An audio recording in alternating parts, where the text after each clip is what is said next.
Hello, welcome to the channel guys. अगर आप geopolitics और इंटरनेशनल अफेयर्स में थोड़ा सा भी इंटरेस्ट रखते हैं तो आपने चाइना के ग्रे एरिया टैक्टिक के बारे में जरूर सुना होगा, जिसका इस्तेमाल करके चाइना यूएसए जैसे बड़े सुपर पावर को भी डिफेंसिवली मूव करने पे मजबूर कर देता है। लास्ट ईयर ही चाइना ने यूएसए के टेरिटोरी को वायलेट करते हुए अपने स्पाई बलून को यूएसए टेरिटोरी में इंटर करवाया था, और अब सेम टैक्टिक इस्तेमाल करके चाइना ने जनवरी 2024 में अपने 6 स्पाई बलून को ताइवान के टेरिटोरी में भेजा है, जिसको कि ताइवान के गवर्नमेंट ने वायलेशन ऑफ इंटरनेशनल लॉ बताया है। तो चलिए डिस्कस करते हैं ताइवान में हुए अभी रिसेंट डेवलपमेंट को और चाइना के ग्रे एरिया टैक्टिक को डिटेल्स में।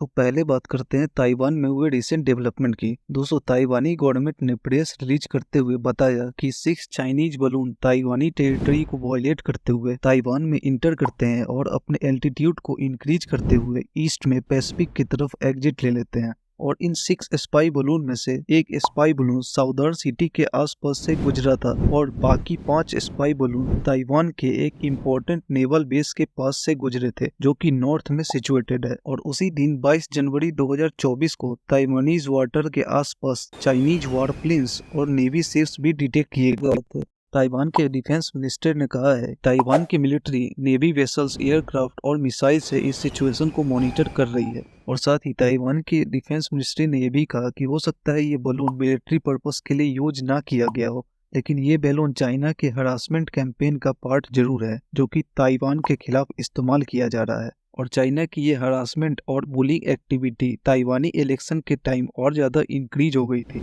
लेकिन चाइना की ये टैक्टिक बैकफायर कर गई और pro China party KMT election हार गई और डेमोक्रेटिक प्रोग्रेसिव पार्टी, जो कि चाइना के अगेंस्ट है, वो इलेक्शन जीत गई।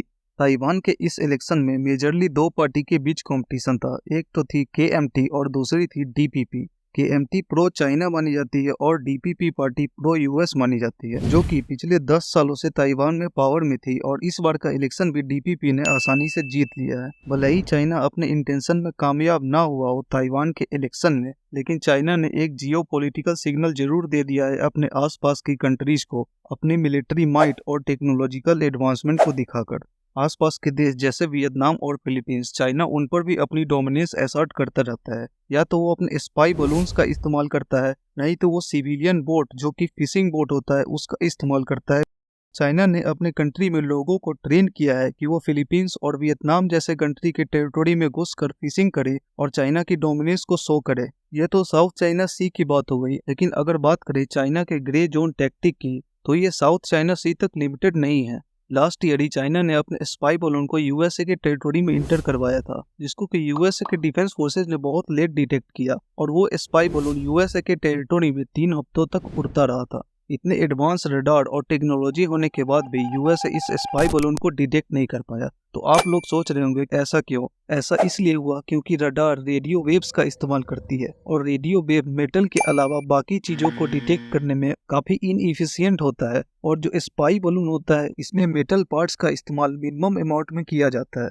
यूएसए के मिलिट्री को एग्जैक्ट पोजीशन खोजने में बहुत ज्यादा समय लग गया था, और यूएसए के डिफेंस फोर्सेस को ये भी देखना था कि जब वो इस स्पाई बलून को डिस्ट्रॉय करे तो पब्लिक प्रॉपर्टी को कोई नुकसान ना हो। इस वजह से भी यूएसए को 3 हफ्तों का समय लग गया था इस बलून को शॉट डाउन करने में। और जब यूएसए ने चाइना की स्पाई बलून को डिस्ट्रॉय किया तो चाइना ने एंग्रीली रिप्लाई देते हुए ये कहा कि ये तो बस एक वेदर बलून था और यूएसए मिलिट्री ने ओवर रिएक्ट किया है इसको लेकर। लेकिन अगर हम यूएसए के डिफेंस फोर्सेस की माने तो ये एक सोफिस्टिकेटेड सर्विलांस इक्विपमेंट था, जो कि डेटा कलेक्ट करके यूएसए के रेडार और डिफेंस कम्युनिकेशन को डिसरप्ट कर सकता था।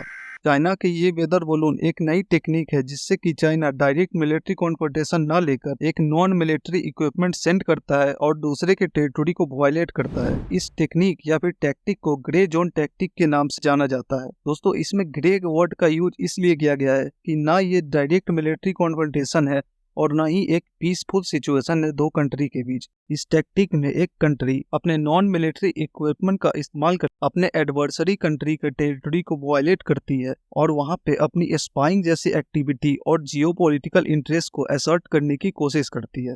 अगर रिसेंट ईयर में देखा जाए तो चाइना इस टेक्निक का इस्तेमाल सबसे ज्यादा कर रहा है। वैसे तो पास्ट में यूएसए इस टेक्निक को इस्तेमाल करता रहा था, लेकिन अगर रीसेंट टाइम की देखें तो चाइना इस टेक्निक में सबसे आगे निकल चुका है। यूएसए और इंडिया भी इसको लेकर बहुत ही ज़्यादा वरीड दिखाई देते हैं। साथ ही फिलीपींस और ताइवान जैसे छोटे कंट्री, उन पे बहुत ही ज़्यादा प्रेशर बनता है कि कैसे वो चाइना और यूएसए के बीच एक बैलेंस को मेंटेन करे, जिससे कि चाइना उनके टेरिटोरी को वायलेट भी ना करे और Russia Ukraine war like situation भी ना क्रिएट हो।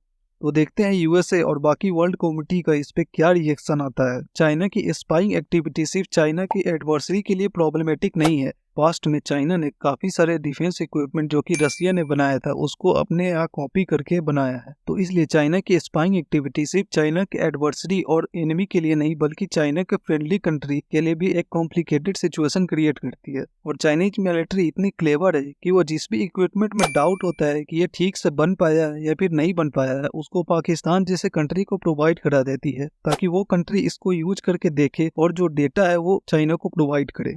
और ऐसा ही कुछ हुआ था कुछ समय पहले जब भारत का ब्रह्मोस मिसाइल पाकिस्तान में इंटर कर गया था और चाइनीज डिफेंस सिस्टम इस्तेमाल कर रहे पाकिस्तानी मिलिट्री उसको डिटेक्ट नहीं कर पाई थी। तो ये थी आज की वीडियो। अगर इस पे कोई डेवलपमेंट होता है तो मैं इस चैनल पे वीडियो ले आऊँगा। अब इस चैनल को लाइक और सब्सक्राइब कर सकते हैं।